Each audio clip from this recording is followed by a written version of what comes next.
Okay, we're going to be doing some foraging. Look at some of the best wild plants and tasting some. Ah!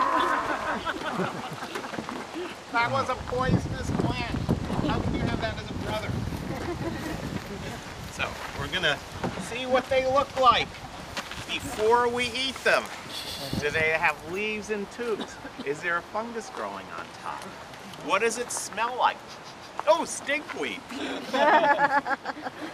Bury it. And we're going to learn everything we can about these. A lot of these are renewable. You pick them, they grow back again.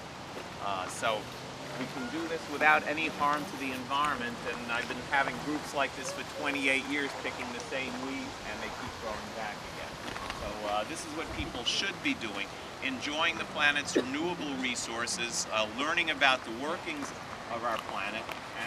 So you never know, but you have to look.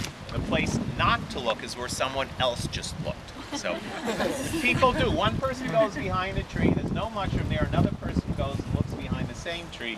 The mushrooms are all on the other tree where no one is looking. So spread out. If you get lost, I already have your money. And when we find plants, you need to, it's a big group, you need to all come in right away. This is a good formation where you can see everything and look carefully and listen. If you eat the wrong thing,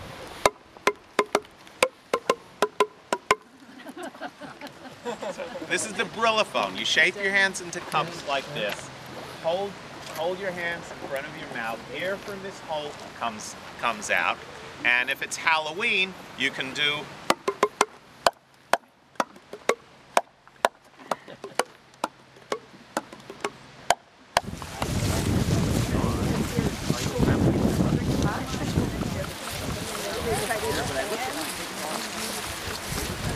okay, everyone come over here. We have our first plant. Yeah, this is called Bobtail Cataria. There's two species, one that bends down and one that points straight up. They're both edible. What you do is you rub it gently over your hand, and if there are ripe seeds, the seeds will fall out. And those are edible. They're related to a grain called millet. Here's why it's called jewelweed. Can everyone see this? And we always rub the jewelweed on our wrists and hands and ankles if people are wearing shorts, and no one gets the poison ivy rash.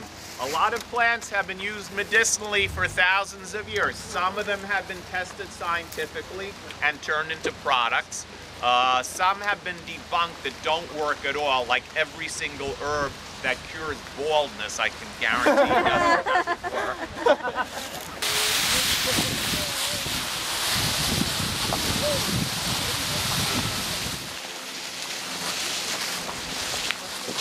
Called ground ivy or gill over the ground. It has a kidney-shaped leaf, a scalloped edge, and it survives the cold really well. When you make tea with this, you pour boiling water over, ow, not while it's in your hand. Pour boiling water over a handful and drink the tea. If you like a mint tea, it's quite good. It has two names, ground ivy and gill over the ground. Good stuff, huh? Okay, this is a wild carrot, Queen Anne's lace. Remember at the start I said some of the plants have leaves that stay close to the ground and spread out in the sun, called a basal rosette. So that's what you get with a wild carrot. It grows for 2 years. The first year you have a basal rosette, and I don't know if you can see it, but the leaf stalks are fuzzy.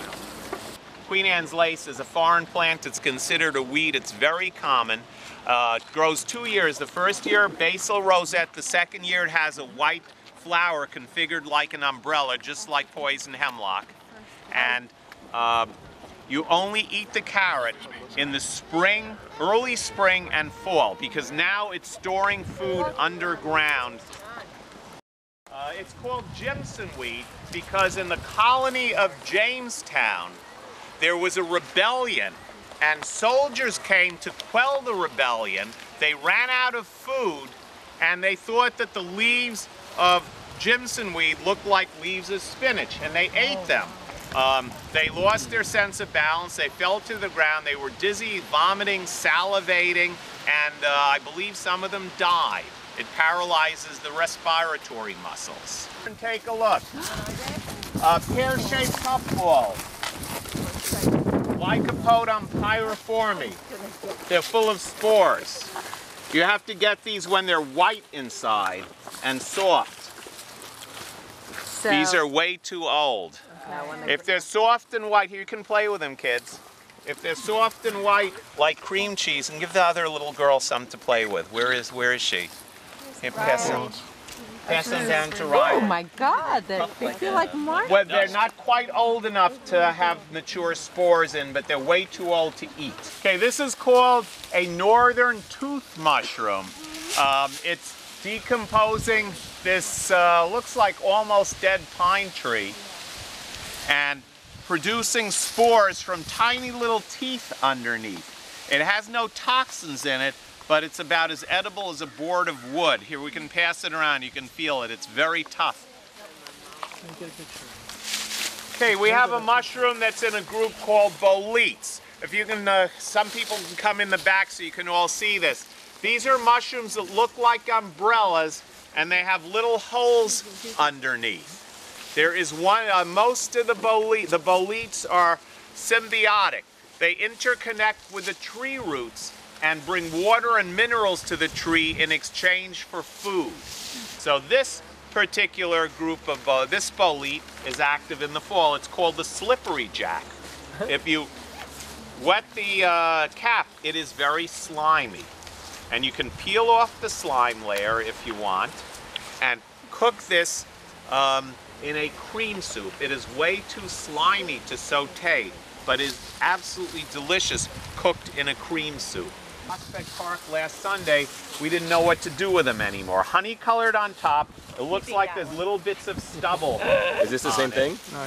And these are? Yes, this is stubble on top. Gills run down the stem a little ways, and there's a cottony ring underneath. These are choice gourmet mushrooms. Any here. Turn and change the water. Can take a few hours when the water no longer turns brown.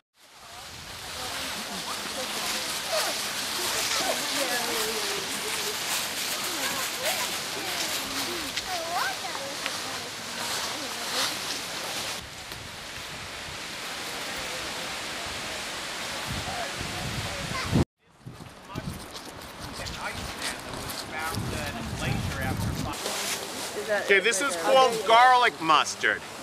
It has a heart-shaped, scalloped-edged leaf, quite a bit larger than the ground ivy and not hairy. And if you crush it, it smells like garlic. Here, see if you smell the garlic. This is field garlic. It's related to onions, garlic, chives, and scallions. Field garlic. Exactly, because they're spilling their seeds. Yes. Get the garlic mustard and you roast the nut for about half an hour at 300 degrees in a roasting pan, and then you can crack them open with a water glass. Don't mix them with your other food. The fruit is very bad smelling. Is it poisonous? Yes, it's poisonous raw. Roasted for a half hour, 350?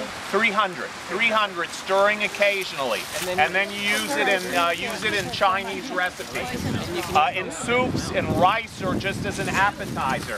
It tastes like a combination of green peas and Limburger cheese. It's an acquired taste, but you acquire it quite quickly, and it is very good. Yeah, the nut inside the shell. Way to take the fruit off while you're collecting. Yeah.